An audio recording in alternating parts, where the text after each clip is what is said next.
Hello' মৰমৰ ছাত্ৰ ছাত্ৰীসকল, আজি আমি লৈ আহিছোঁ 24 আৱাৰ ষ্টাডি এডুকেশ্যন ইউটিউব চেনেলত দশম শ্ৰেণীৰ অসমীয়া পাঠ্যপুথি দ্বিতীয় অধ্যায়। আগৰ ভিডিঅ'ত আমি প্ৰথম অধ্যায় আলোচনা কৰিছোঁ। বৰগীতৰ সকলো প্ৰশ্ন উত্তৰ দি দিয়া হৈছে। ছাত্ৰ ছাত্ৰীসকল, তোমালোকে যিসকলে এইটো চেনেলত প্ৰথমবাৰৰ বাবে আহিছা, তোমালোকে চেনেলটো ছাবস্ক্ৰাইব কৰি থৈ দিবা। কমেণ্ট বক্সত জনাই দিবা তোমালোকৰ কোনটো এনচাৰ লাগে আৰু কোনটো চেপ্টাৰৰ এনচাৰ লাগে, সকলোবিলাক দি দিয়া হ'ব। ছাত্ৰ ছাত্ৰীসকল, আজিৰ ভিডিঅ'ত আমি দ্বিতীয় অধ্যায় আলোচনা কৰিম। জিকিৰৰ সকলোবিলাক প্ৰশ্ন উত্তৰ আলোচনা কৰা হ'ব। ব্যাখ্যা 1 নম্বৰ 2 নম্বৰ সকলো প্ৰশ্ন উত্তৰ আলোচনা কৰা হ'ব। ছাত্ৰ ছাত্ৰীসকল, তোমালোকে ভিডিঅ'টো স্কিপ নকৰাকৈ শেষলৈকে চাই থাকিবা আৰু সকলোবিলাক প্ৰশ্ন উত্তৰ চুটিকৈ দিয়া আছে আৰু ইয়াৰ পৰা 99% তোমালোকৰ পৰীক্ষাত অহাৰ সম্ভাৱনা আছে। গতিকে ছাত্ৰ ছাত্ৰীসকল, আমি বেছি দেৰি নকৰি আজি আৰম্ভ কৰোঁ। আজি আমাৰ দ্বিতীয় অধ্যায় আমাৰ যোনটো নাম আছে, নাম হ'ল জিকিৰ। আৰু জিকিৰৰ ৰচক কোন? আজান ফকীৰ। এইটো জিকিৰৰ ৰচকজনৰ নাম কি? আজান ফকীৰ। তোমালোকে ভালদৰে চাই ল'বা। ছাত্ৰ ছাত্ৰীসকল, আমি প্ৰথমে প্ৰশ্নাৱলীৰ প্ৰশ্ন উত্তৰসমূহ আলোচনা কৰিম। তাৰপিছত আমি দীঘলীয়া প্ৰশ্ন উত্তৰ আৰু ব্যাখ্যা আৰু পাঠৰ ভিতৰৰ প্ৰশ্ন উত্তৰসমূহ আমি আলোচনা কৰিম। ছাত্ৰ ছাত্ৰীসকল, তোমালোকে কবি পৰিচয়টো ভালদৰে চাই ল'বা। এইখিনি কবি পৰিচয়, এইখিনি তোমালোকে ভালদৰে চাই ল'বা। ছাত্ৰ ছাত্ৰীসকল, এইটো যদি তোমালোকৰ আহে যে শব্দাৰ্থৰ বিষয়ে আহিলে তোমালোকে ইয়াৰ পৰা লিখিব পাৰিবা। ইয়াত সকলো শব্দাৰ্থ দিয়া আছে। আসমান মানে হ'ল আকাশ, আদম মানে হ'ল আদি মানৱ। কোৰাণৰ মতে আল্লাহৰ সৃষ্টি প্ৰথম মানৱ। আদম মানে হ'ল যোনজন মানৱ মানে এই পৃথিৱীত সৰ্বপ্ৰথম আহিছিল, সেই মানুহজনৰ কথাই কোৱা হৈছে। কুতুব মানে হ'ল ধ্ৰুৱ নক্ষত্ৰ। ত্ৰিবেণী, গংগা, যমুনা আৰু সৰস্বতীৰ সংগমস্থল বা পবিত্ৰ ঠাই। এই সকলোবিলাক তোমালোকে চাই ল'বা। ছাত্ৰ ছাত্ৰীসকল, ইয়াৰ পৰা চাই ল'বা। ইয়াতো তোমালোকৰ অলপমান আছে যে ৰহম মানে হ'ল দয়া, বান্দা মানে হ'ল ভৃত্য, সঞ্চাৰ মানে হ'ল তলা সঁচা। আৰু তোমালোক ছাত্ৰ ছাত্ৰীসকল, তোমালোকৰ যদি জিকিৰৰ মূল ভাৱ লিখিবলৈ আহে, তোমালোকে এইখিনি লিখিলেই হৈ যাব। জিকিৰৰ মূল ভাৱ লিখিবলৈ আহিলে তোমালোকে এইখিনি লিখি দিবা। এইখিনি লিখিলেই হৈ যাব। এতিয়া আমি আহি যাওঁ প্ৰশ্নাৱলীৰ প্ৰশ্ন উত্তৰসমূহলৈ। আমাৰ প্ৰশ্নাৱলীৰ প্ৰশ্ন উত্তৰ কিমান আছে? 1 নম্বৰৰ প্ৰশ্ন আছে আমাৰ 3টা আৰু 2 নম্বৰত আছে আমাৰ শব্দাৰ্থ। এই শব্দাৰ্থবোৰ মোষ্ট ইম্পৰ্টেণ্ট, তোমালোকে চাই থাকিবা। ইয়াৰ ব্যাখ্যাসমূহ আছে, সকলোবিলাক তোমালোকৰ ইয়াত আলোচনা কৰা হ'ব আজি। তোমালোকে ভিডিঅ'টো স্কিপ নকৰাকৈ শেষলৈকে চাই থাকিবা। ছাত্ৰ ছাত্ৰীসকল, 1 নম্বৰ প্ৰশ্ন উত্তৰসমূহ আলোচনা কৰাৰ আগতে এটা কথা তোমালোকে চাই লোৱা যে এই সাৰাংশখিনি যে আছে, তোমালোকৰ যেতিয়া নেকি জিকিৰৰ মূল ভাৱ লিখিবলৈ আহিব, তোমালোকে এই সাৰাংশখিনি লিখি দিলেই হৈ যাব। ইয়াত সুন্দৰকৈ তোমালোকৰ মূল ভাৱখিনি উঠাই দিয়া আছে যে জিকিৰ হৈছে আজান ফকীৰৰ দ্বাৰা ৰচিত এটি আধ্যাত্মিক আৰু ভক্তিমূলক গীত। জিকিৰসমূহ ইছলাম ধৰ্মৰ তত্ত্বমূলক গীত হ'লেও ইয়াৰ মাজত অসমৰ বৈষ্ণৱ সাহিত্য আৰু লোকগীতৰ গভীৰ প্ৰভাৱ দেখা যায়। ইয়াৰ সুৰ আৰু ভাৱধাৰাই অসমীয়া সমাজত ধৰ্মীয় সমন্বয়ৰ এক উজ্জ্বল নিদৰ্শন দাঙি ধৰিছে। এইদৰে তোমালোকে গোটেইখিনি লিখি দিবা। এইখিনি যদি তোমালোকে লিখি দিয়া, তেনেহ'লে তোমালোকৰ কি হ'ব? এই জিকিৰৰ যিটো মূল ভাৱ আছে সম্পূৰ্ণকৈ উঠি যাব। আৰু যদি তোমালোকক ভাৱ বিশ্লেষণ কৰিবলৈ দিয়ে, তথাপি তোমালোকে এইখিনি লিখি দিলেই হৈ যাব। আহা, এতিয়া আমি 1 নম্বৰ প্ৰশ্ন উত্তৰসমূহ আলোচনা কৰোঁ। তো ভাৱ বিষয়ৰ 1 নম্বৰ প্ৰশ্নত আছে, জিকিৰৰ ৰচক কোন? জিকিৰৰ ৰচক হ'ল আজান ফকীৰ। খ নম্বৰ, কোনবোৰ গীতৰ সৈতে জিকিৰ গীতৰ সুৰৰ সাদৃশ্য আছে? উত্তৰ তোমালোকে চোৱা যে টোকাৰী গীত, দেহ বিচাৰৰ গীত আদিৰ সৈতে জিকিৰৰ গীতৰ সুৰৰ সাদৃশ্য আছে। বা তোমালোকে এইটোও লিখিব পাৰা যে স্তুতিমূলক গীতৰ লগত জিকিৰৰ গীতৰ সাদৃশ্য আছে, হৈ যাব। ক নম্বৰত দিয়া আছে, জিকিৰ শব্দটো কি শব্দৰ পৰা ওলাইছে? জিকিৰ শব্দটো আৰবী জিক্ৰ শব্দৰ পৰা ওলাইছে, যাৰ অৰ্থ হ'ল স্মৰণ কৰা বা ঘনে ঘনে স্মৰণ কৰা বা বাৰে বাৰে উচ্চাৰণ কৰা। তোমালোকে যোনটো লিখা, তোমালোকে যদি লিখা যে ঘনে ঘনে স্মৰণ কৰা তথাপিও হ'ব, যে বাৰে বাৰে স্মৰণ কৰা তথাপিও হ'ব, বা ঘনে ঘনে মনত পৰা তথাপিও হৈ থাকিব, আৰু যদি লিখা যে স্মৰণ কৰা তথাপিও হ'ব। এই সকলোবিলাকৰ মানে এটাই হয়। এতিয়া আমি লিখিম 2 নম্বৰ, তলৰ শব্দবোৰৰ অৰ্থ লিখা। আমি শব্দ অৰ্থসমূহ ভালদৰে লিখি ল'ম। ছাত্ৰ ছাত্ৰীসকল, এই সকলোবিলাক প্ৰশ্ন উত্তৰ তোমালোকে ভালদৰে বহীত লিখি ল'বা। যে 1 নম্বৰত কৈছে ৰসুল। ৰসুল মানে হ'ল দেৱদূত, ঈশ্বৰৰ প্ৰেৰিত পুৰুষ, আল্লাহৰ দূত। মানে কৈছে যে কি ৰসুল মানে হ'ল মানে আল্লাহ বা ভগৱানে পঠিয়াই দিয়া দেৱদূত। মুমিন, মুমিন মানে হ'ল তোমাৰ বিশ্বাসী মুছলমান। তাৰপিছত আছে ৰহম, ৰহম মানে হ'ল দয়া। তাৰপিছত আছে কুতুব, কুতুব মানে হ'ল ধ্ৰুৱ বা তৰা, ধ্ৰুৱ নক্ষত্ৰ, তোমালোকে যি লিখা। বান্দা মানে হ'ল ভৃত্য বা দাস। এতিয়া আমি আহি যাওঁ 3 নম্বৰত, যে মক্কা দুৱাৰত চাহাব জীৱই মাৰে তালি, যেনে শালে হলৰ লগত দৰিকাৰ টপালি। এই কবিতা ফাঁকিৰ অন্তৰ্নিহিত ভাৱটো বিশ্লেষণ কৰা। ইয়াত ভাৱ বিশ্লেষণ কৰিবলৈ দিছে। তোমালোকে প্ৰথমতে এইখিনি এনেদৰে লিখিবা যে উক্ত কবিতা ফাঁকি জিকিৰ নামৰ পাত্ৰীৰ পৰা তুলি অনা হৈছে, যাৰ ৰচক হ'ল আজান ফকীৰ।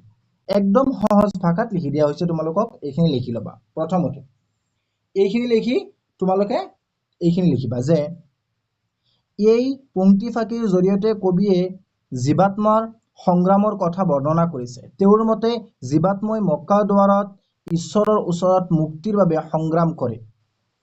কবিয়ে ইয়াত প্ৰকৃতিৰ পৰা উপমা টানি আনি এই সংগ্ৰামৰ চিত্ৰ আঁকিছে। ঠিক প্ৰকৃতিৰ নানা প্ৰাণীৰ মাজত থকা সহজাত সম্পৰ্কৰ দৰেই জীৱাত্ময়ো মায়ামোহৰ পৰা মুক্ত হৈ ঈশ্বৰৰ ওচৰ পাবলৈ অৰহৰ প্ৰয়াস কৰিব লাগে। অৰ্থাৎ আধ্যাত্মিক মুক্তিৰ পথটো অতি কঠিন বুলি কবিয়ে বুজাব বিচাৰিছে। তোমালোকে এইখিনি লিখি ল'বা।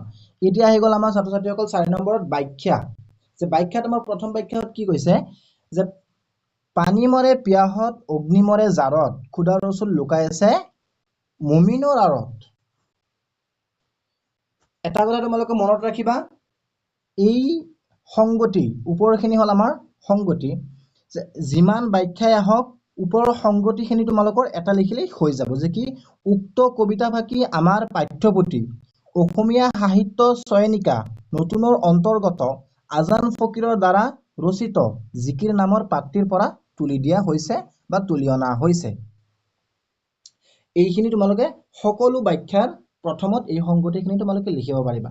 তাৰপিছত তোমালোকে কি লিখিবা যে আমাৰ যিখিনি ব্যাখ্যা আছে সেই ব্যাখ্যাখিনি তোমালোকে ভালদৰে বিতংভাৱে তোমালোকে বুজাই পেলাই লিখি দিবা। ছাত্ৰ ছাত্ৰীসকল, তোমালোকে ব্যাখ্যা মুখস্থ কৰি লিখিবলৈ সম্ভৱ নহয়, কাৰণ তোমালোকে আজি মুখস্থ কৰিছা, মুখস্থ কৰি পেলাই তোমালোকে পৰীক্ষাত লিখি আছা অকস্মাত যদি মাজৰ পৰা তোমালোকে এটা লাইন পাহৰি যোৱা, তেনেহ'লে তোমালোকৰ কি হ'ব? তোমালোকে তাতেই এৰি থৈ গুচি আহিবা। আৰু যদি তোমালোকে এই ব্যাখ্যাখিনি ভালদৰে পঢ়ি পেলাই তোমালোকে বুজি লোৱা, বাছ কুৱেশ্যন চালেই প্ৰশ্ন চালেই তোমালোকৰ মনত পৰি যাব যে এনেকৈ লিখিব লাগে। এটাৰ পাছত এটা, এটাৰ পিছত এটা তোমালোকৰ আহিয়ে থাকিব, তোমালোকে লিখি থাকিবা। সেইদৰে ছাত্ৰ ছাত্ৰীসকল মুখস্থ কৰাৰ আগতে আমাৰ যোনটো বস্তু আমি চাম সেই বস্তুটো ভালদৰে পঢ়ি পেলাই আমাৰ বুজিব লাগে, তাৰ পিছত লিখিব লাগে। সেইদৰে মই বাৰ বাৰ তোমালোকক এটা কথা কওঁ যে তোমালোকে সকলোবিলাক প্ৰশ্নোত্তৰ আগতে বুজিবা, তাৰপিছত তোমালোকে লিখিবা। যে 2 নম্বৰত কৈছে মক্কাৰ দুৱাৰত চাহাব ত্ৰিবেণীৰ ঘাট, বেহাব নোৱাৰে তাত মায়াই ভেটে বাট। এইখিনি সেই একেই উক্ত কবিতা ফাঁকি আমাৰ পাঠ্যপুথি অসমীয়া সাহিত্য চয়নিকাৰ নতুনৰ অন্তৰ্গত আজান ফকীৰৰ দ্বাৰা ৰচিত জিকিৰ নামৰ পাত্ৰীৰ পৰা তুলি দিয়া হৈছে। সেই একেই।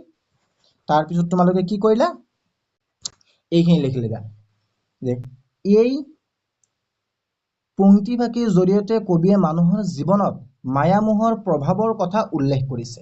যে মক্কাৰ দুৱাৰত থকা ত্ৰিবেণী ঘাট অৰ্থাৎ পবিত্ৰ স্থানত জীৱাত্মাই মুক্তিৰ বেহা কৰিবলৈ যায়, কিন্তু সেই পবিত্ৰ স্থানতো মায়ামোহে বাট ফেটি ধৰে, যাৰ ফলত জীৱাত্মাই মুক্তি লাভ কৰিব নোৱাৰে। অৰ্থাৎ মানুহে সংসাৰৰ মায়ামোহ ত্যাগ কৰিব নোৱাৰিলে পবিত্ৰ স্থানলৈ গ'লেও মুক্তি লাভ কৰিব নোৱাৰে বুলি কবিয়ে বুজাব বিচাৰিছে।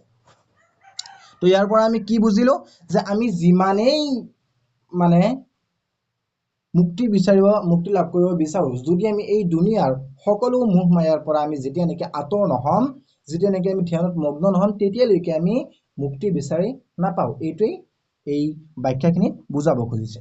তাৰপিছত কি কৈছে, ২ নম্বৰত, সজাৰ মইনাটিৰ অনেক যুগতি দেওমাৰি পাৰ হলে এবিলে প্ৰীতি। এইখিনি তোমালোকে সংগতিখিনি লিখি ল'বা। এইখিনিক ছাত্ৰ ছাত্ৰীসকল সংগতি কোৱা হয়। এইখিনি পৰ্যন্ত এইখিনিক সংগতি বুলি কোৱা হয় ছাত্ৰ ছাত্ৰীসকল। এইখিনি সংগতি, এইটো তোমালোকৰ সকলো ব্যাখ্যাতে একেই থাকে। তাৰপিছত তোমালোকে এইখিনি লিখি ল'ব পাৰিবা। ইয়াত সুন্দৰকৈ দিয়া আছে যে ইয়াত কবিয়ে মানুহৰ জীৱনৰ ক্ষণস্থায়িত্ব আৰু সংসাৰৰ প্ৰতি থকা মোহৰ কথা কৈছে।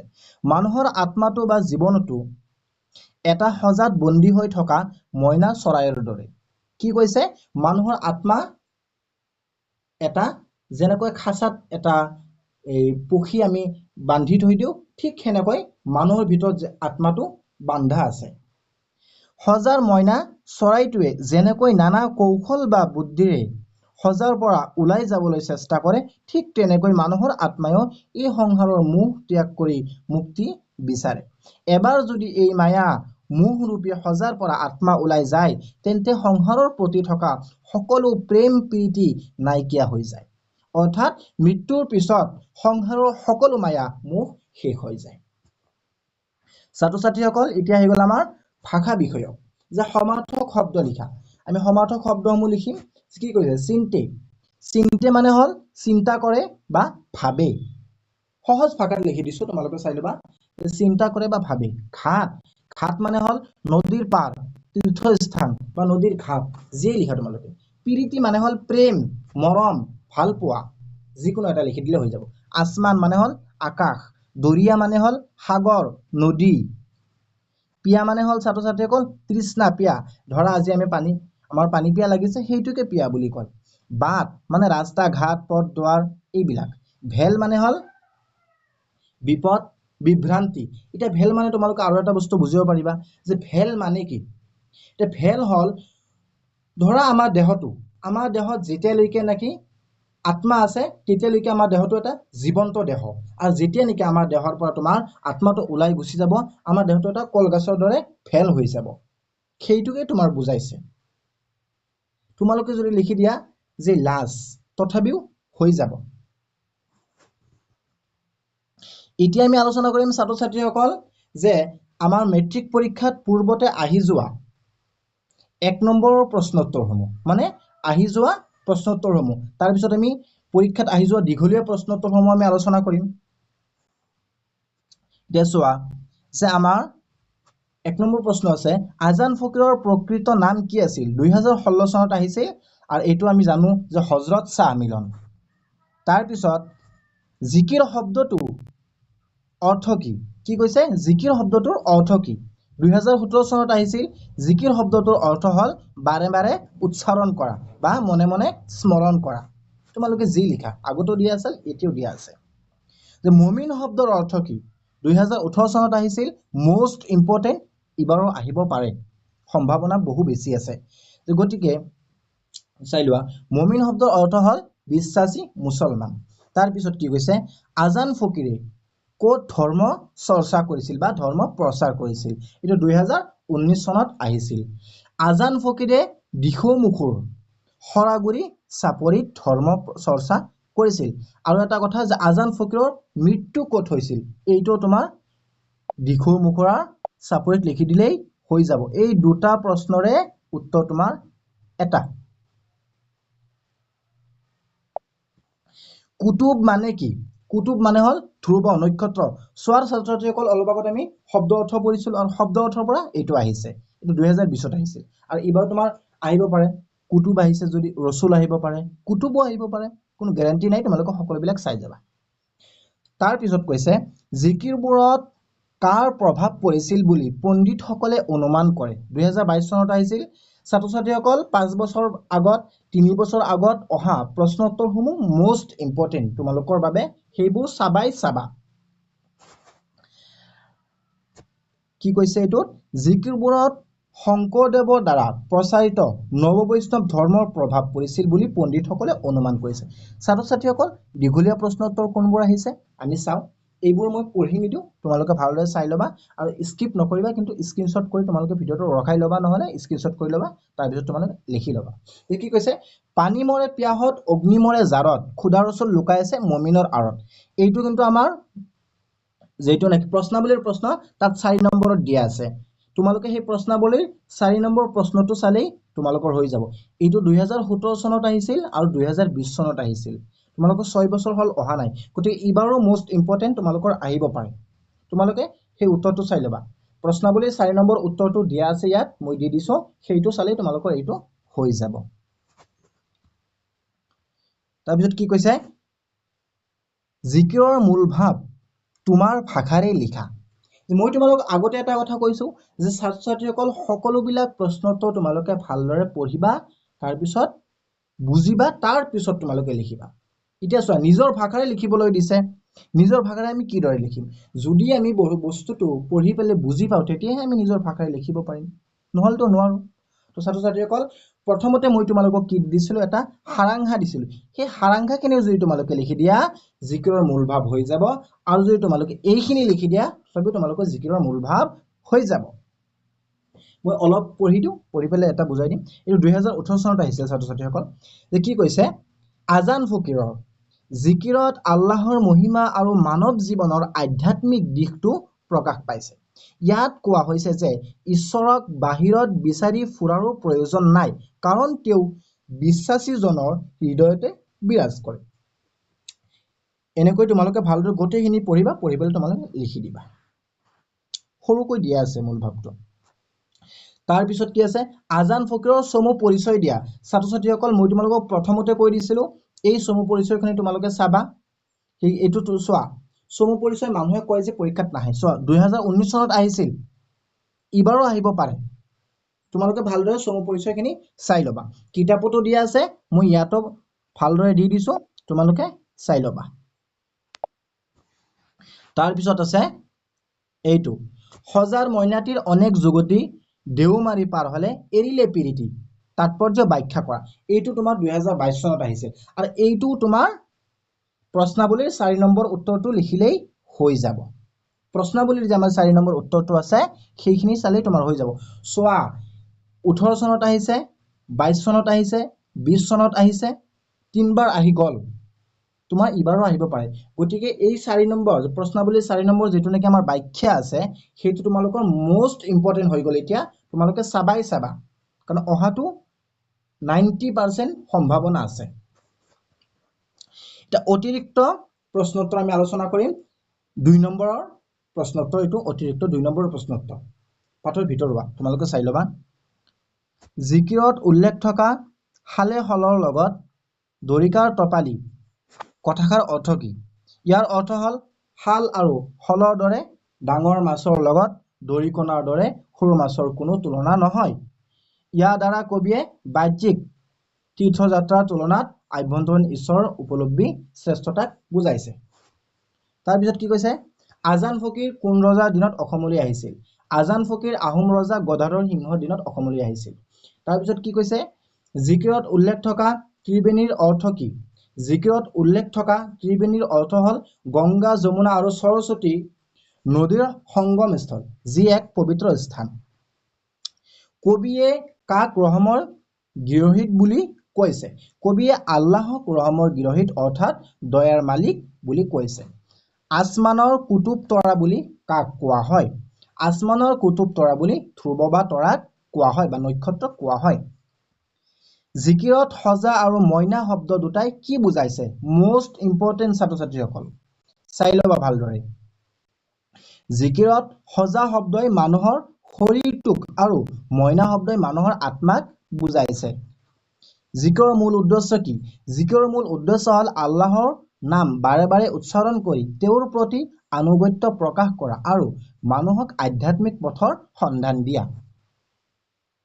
দৰিয়াৰ পাৰ কৰাই দিয়া বুলি কোনে কাক কৈছে?